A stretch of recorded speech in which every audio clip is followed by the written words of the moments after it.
It was really scary to just be there and know that I have diabetes and you can't get rid of it. What does this mean? Can I still play soccer? What do I have to do on the daily? And like, how does this really do anything to my life? Like, what does this affect? I remember when I was in the hospital and you were in the hallway crying and talking to like everybody, calling everyone. And I said, Mom, can I have something to eat? I'm really, really hungry. And she said, you can't eat anything right now.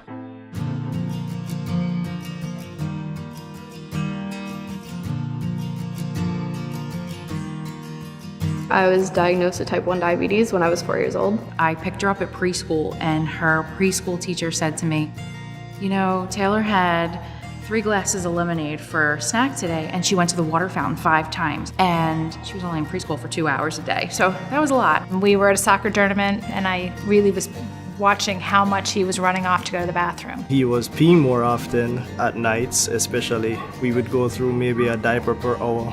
He also had an insatiable appetite for liquids. To learn that she had to have injections for everything.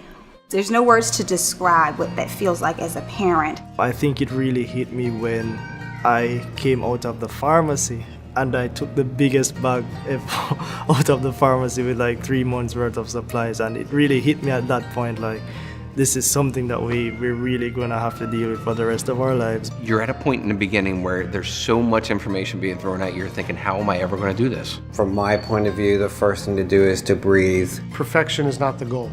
And I remember the folks at CHOP telling us that early on, is that perfection is not the goal. There are gonna be highs, there are gonna be lows, there are gonna be mistakes. When you leave CHOP, you leave with plethora of information, and it seems like the world is on your shoulder and that you have to get it. You have to know what you're doing to be able to care for your child. But you have directives, you have a care plan, you have the main number, you have the emergency number, you have the social worker's number.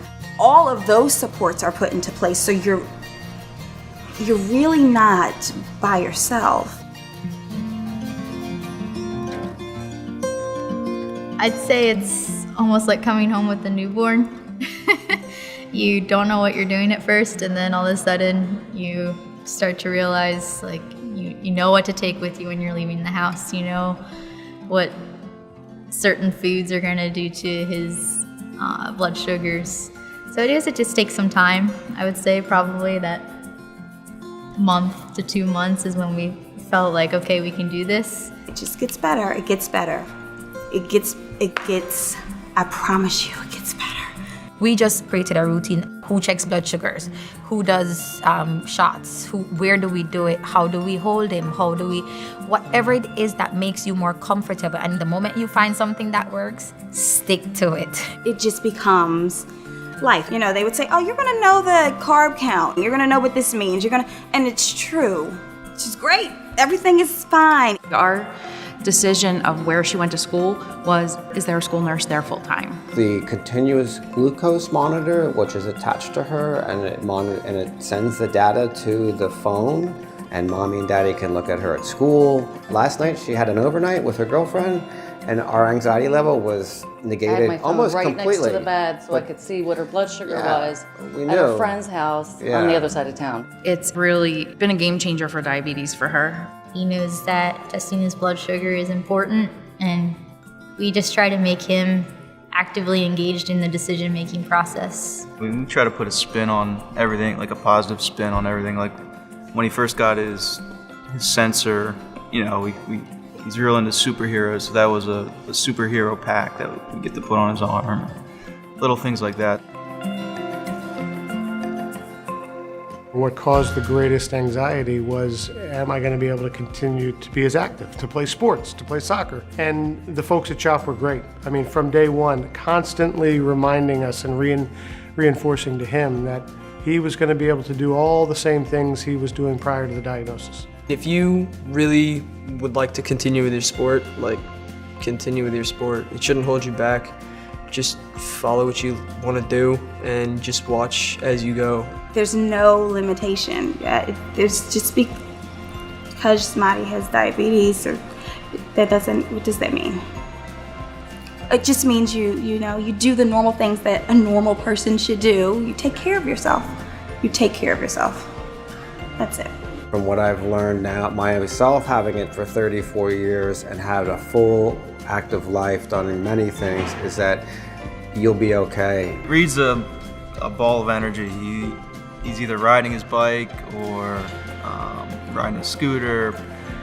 He loves golf, mini golfing all the time.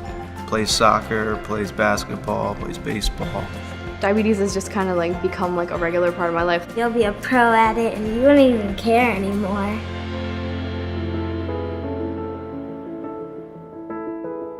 I'm planning on going to Westchester University to major in music education, and I'm going to be a part of the marching band up there, and I just can't wait to be a music teacher. She has her whole future ahead of her. She has her diabetes under control. She knows what she's doing, and when Taylor wants to do something, she does it. She's a charmer. She's going to have a great life, and she is determined to not let diabetes stop her from doing anything. I think like any 15-year-old, he sees himself as a professional athlete. If he doesn't end up being a professional soccer player, I really think this whole experience has shaped his view on what he might want to do when he grows up. I think he wants to help people. Diabetes just isn't going to hold me back with anything. I don't let it hold me back.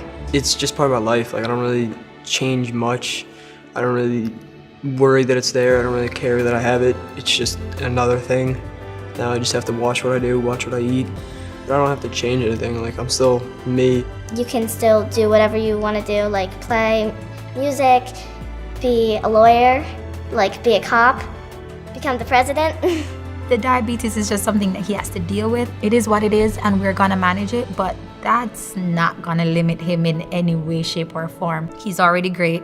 We're just gonna keep him on that path of greatness regardless. So hopefully you'll be seeing President J someday soon.